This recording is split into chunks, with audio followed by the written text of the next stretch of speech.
Welcome to Jana news. నేను మీ రజిత.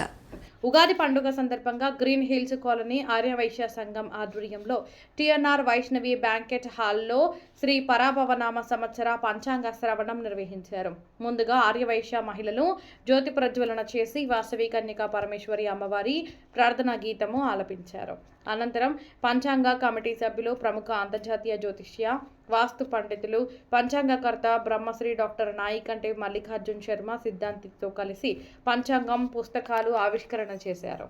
అనంతరం మల్లికార్జున శర్మ 12 రాశుల ఫలాలు అందరికీ వివరించారు. మల్లికార్జున శాస్త్రి మాట్లాడుతూ, పరా అంటే పార్వతి, భవుడు అంటే శివుడు అని, పార్వతీ పరమేశ్వరుల అనుగ్రహం ఉన్న సంవత్సరమే పరాభవనామ సంవత్సరం అని అన్నారు. పరాభవనామ సంవత్సరం అంటే పరాభవాలు జరుగుతాయని అర్థం కాదని, అనేక మార్పులు, అనేక పరిణామాలు, అనేక అవమానాలు జరగకుండా జాగ్రత్తగా చూసుకోవాల్సిన సంవత్సరం అని అర్థం. ఈ సంవత్సరం పంటలు బాగా పండుతాయని, రైతులు సంతోషంగా ఉంటారని అన్నారు. ఈ సంవత్సరం ఎలాంటి గ్రహణాలు ఉండవని, పెళ్లిళ్ళు ఎక్కువగా జరుగుతాయని అన్నారు. నేడు బంగారం ధరలు అదుపులో ఉన్న, భవిష్యత్తులో భారీగా ధరలు పెరుగుతాయని అన్నారు. ఈ సందర్భంగా మహిళలకు లక్కీ డిప్ నిర్వహించి 11 మంది విజేతలకు క్యాష్ ప్రైజులు అందజేశారు. కార్యక్రమానికి 400 మందికి పైగా ఆర్యవైశ్యులు హాజరయ్యారు.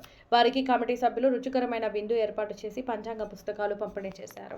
ఈ కార్యక్రమంలో పంచాంగ కమిటీ సభ్యులు ఊరే శ్రవణ్ కుమార్, బొలిశెట్టి శ్రీనివాస్, కొత్తూరు శ్రీనివాస్, వందనపు కృష్ణమూర్తి, బుక్క రమేష్, చిలుకల వెంకన్న, నాచం సుధాకర్, కటకం కృష్ణయ్య, కుక్కడపు సుధాకర్, మిడిదొడ్డి శ్రీనివాసులు, తమ్మిశెట్టి శివాజీ, గార్లపాటి రాంప్రసాద్, ఆర్యవైశ్య మహిళలు నాగమణి, శ్రీలత, అరుణకుమారి తదితరులు పాల్గొన్నారు. ఈ రోజున హైదరాబాద్లో గ్రీన్ హిల్స్ కాలనీ ఆర్యవైశ్య సంఘ ఆధ్వర్యంలో శ్రీ పరాభవనామ సంవత్సర పంచాంగ శ్రవణం జరిగింది. శ్రీ పరాభవనామ సంవత్సరంలో ప్రజలందరూ కూడా సుఖ సంతోషాలతో ఉండాలని, వర్షాలు బాగా పడే అవకాశాలు ఎక్కువ ఉంటాయి. ఈ సంవత్సరం అంతా కూడా గ్రహణాలు లేవు, వివాహ శుభ కార్యక్రమాలు జరిగే అవకాశాలు బాగా ఎక్కువ ఉంటాయి. అలానే ఈ సంవత్సరం ప్రత్యేకంగా మరి పశుపాలకు శ్రీకృష్ణుడు అయ్యాడు.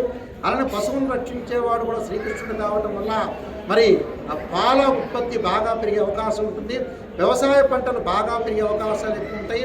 అలానే బంగారం ధరలు వచ్చేటప్పటికల్లా కొంత అదుపులో వచ్చినా కూడా మళ్ళీ తిరిగి బాగా పెరిగే అవకాశాలు ఎక్కువగా ఉంటాయి. శ్రీ పరాభవనామ సంవత్సరం అంటే చాలామంది కూడా పరాభవాలు జరుగుతున్నాయని కాదు, అనేక మార్పులు, అనేక పరిణామాలు, అనేక అవమానాలు జరగకుండా చూసుకోవాల్సిన నామ సంవత్సరమే శ్రీ పరాభవనామ సంవత్సరం.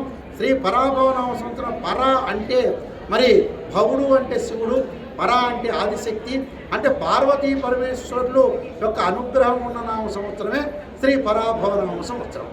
ఈరోజు గ్రీన్ హిల్స్ కాలనీ ఆర్యవైశ్య సంఘం తరఫున మనం ఇక్కడ దాదాపుగా ఇది 7వ సంవత్సరం ఇక్కడ ప్రతి సంవత్సరం ఉగాది పంచాంగము, ఉగాది ఆవిష్కరణ, పంచాంగ ఆవిష్కరణ జరుపుకుంటాము. ముఖ్యంగా మనకు ప్రతి సంవత్సరం ఈ నరసింహరావు గారు ఈ యొక్క ఫంక్షనాలు ప్రతి సంవత్సరం ఉచితంగా వాళ్ళు ఇస్తున్నారు. వారికి ఆర్యవైశ్య సంఘం తరఫున, అందరి తరఫున ప్రత్యేక ధన్యవాదాలు తెలుపుతున్నాను. అదేవిధంగా అందరి సభ్యుల సహకారంతో ప్రతి కార్యక్రమాన్ని కూడా దిగ్విజయం చేసుకుంటూ ఈరోజు అనుకోకుండా కొన్ని కార్యక్రమాలు రద్దు చేసుకొని ఓన్లీ పంచాంగ శ్రవణం పెట్టుకుందాం, మంత్రుగాన్ని పిలిపించి ఈ యొక్క కార్యక్రమాన్ని దిగ్విజయం చేసుకుందామనే ఉద్దేశంతో చేసుకుంటాము. కాబట్టి విచ్చేసిన అందరికీ నా యొక్క ప్రత్యేక ధన్యవాదాలు. అందరికీ ఉగాది శుభాకాంక్షలు. ఇప్పుడు మన సంఘం స్టార్ట్ చేసింది 2018 అండి అఫీషియల్గా. అప్పటి నుంచి ఉగాది చేసుకుంటున్నాం. అప్పటి నుంచి కూడా టిఎన్ఆర్ నరసింహ గారు మనకు ఫంక్షన్ ఉచితంగా ఇవ్వడం జరుగుతుంది. ఆ వాసవి మాత ఆశీర్వాదాలు ఎప్పుడు వారి కుటుంబం పైన, మిగతా అందరి సభ్యులపైన కూడా ఉండాలని కోరుకుంటూ జై వాసవి. మన గ్రీన్ హిల్స్ కాలనీ ఆర్యవైశ్య సంఘం సభ్యులందరికీ కూడా స్వాగతం, సుస్వాగతం. ప్రతి కార్యక్రమానికి ఇన్విటేషన్ పంపగానే ఈ కార్యక్రమాన్ని దిగ్విజయం చేసినటువంటి గ్రీన్ హిల్స్ కాలనీ అందరికీ, సభ్యులందరికీ కూడా నా మనస్ఫూర్తిగా ధన్యవాదాలు తెలియజేస్తూ ఉన్నాను.